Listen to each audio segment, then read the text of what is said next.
Server क्या होता है, Node.js में हम लोग सर्वर कैसे बनाते हैं सब कुछ अपन सीखेंगे, उसकी कोई ज़रूरत नहीं है आपको टेंशन लेने की। अपन एक एक चीज़ प्रैक्टिस भी करेंगे और कॉन्सेप्ट भी सीखेंगे। मैं आपको इस तरह से पढ़ाऊंगा ना कि आपको लाइफ टाइम चीज़ें याद रहेगा, आप कभी भूल ही नहीं सकते।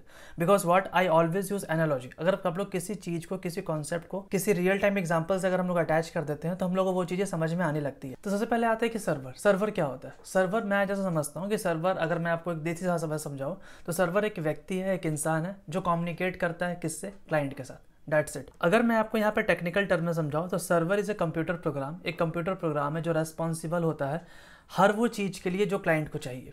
हो सकता है क्लाइंट को डेटा चाहिए, हो सकता है क्लाइंट को कुछ डेटा भेजना है, हो सकता है क्लाइंट को कुछ डेटा पढ़ना है। What ever the client needs, वो सर्वर उसके लिए हाजिर रहेगा, ऑलवेज प्रिपेयर रहेगा अपने आप को। ठीक है ना। अगर मैं आपको इस डायग्राम से समझाऊं, जो डायग्राम आपको दिख रहा है यहाँ पे, वर्क स्टेशन कह लो, पीसी कह लो, स्मार्टफोन कह लो, लैपटॉप कह लो, हमारे पास डिफरेंट डिफरेंट डिवाइसेस है, राइट ना। अब हम लोग को चाहिए कि हम लोग को किसी भी चीज़ का डेटा चाहिए। डेटा चाहिए इट मीन्स कि हो सकता है हम लोग को जानना है कि भैया Node.js के बारे में और पता चल जाए, तो हमने गूगल किया Node.js।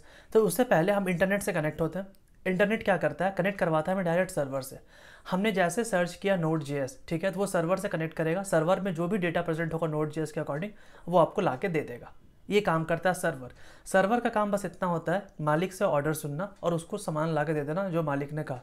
यहाँ मालिक कौन है, क्लाइंट। जो हम लोग यूज़र है, जो लैपटॉप यूज़र है, मोबाइल यूज़र है, पीसी यूज़र है, ठीक है, वो जो यूज़र है जो भी इंटरनेट से रिक्वेस्ट भेज रहा है कि मुझे ये सारी चीज़, उनका रिक्वेस्ट है कि मुझे ये सारी चीज़ें ला के दो, सर्वर वो सारी चीज़ों को पूरा करेगा और ला के देगा। चलो यहाँ तक तो समझ में आ गया। अब मैं आपको एक नेक्स्ट डायग्राम दिखाता हूँ जो सबसे इंपॉर्टेंट है। सबसे इंपॉर्टेंट है मतलब कि इस पूरे वेब वर्ल्ड में ना तीन ही चीज़ चलता है बेसिकली। अगर देखा जाए, ढंग से समझाए तो तीन चीज़ सबसे ज़्यादा इंपॉर्टेंट है। एक क्लाइंट जिसको चीज़ें चाहिए, जिसको डिमांड है, जिसको डेटा चाहिए।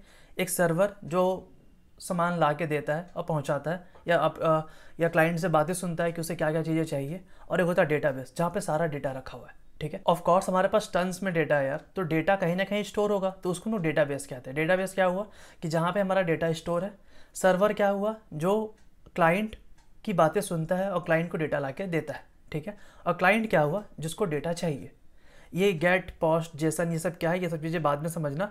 बस यहाँ पे अगर मैं इसी पिक्चर को एनालॉजी से समझाऊँ, जैसे कि हम रेस्टोरेंट में गए, ठीक है, खाना खाने के लिए, और हमें कुछ भी चीज़, कोई भी खाना, कोई भी फूड चाहिए होता है कि डायरेक्टली हम शेफ़ के पास जाते हैं खाना खाने के लिए कि ये शेफ़ हमें खाना बना के ला के दो। नहीं, हमारे पास होता है बीच में वेटर।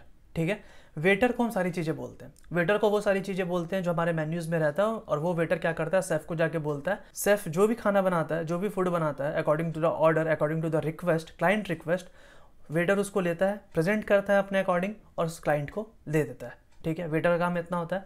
मतलब वेटर एक तरह से मीडिएटर हो गया क्लाइंट और शेफ के बीच में। सेम यहाँ पे भी पिक्चर है यार। सर्वर क्या करता है, क्लाइंट और डेटाबेस को कनेक्ट कराने में काम करता है।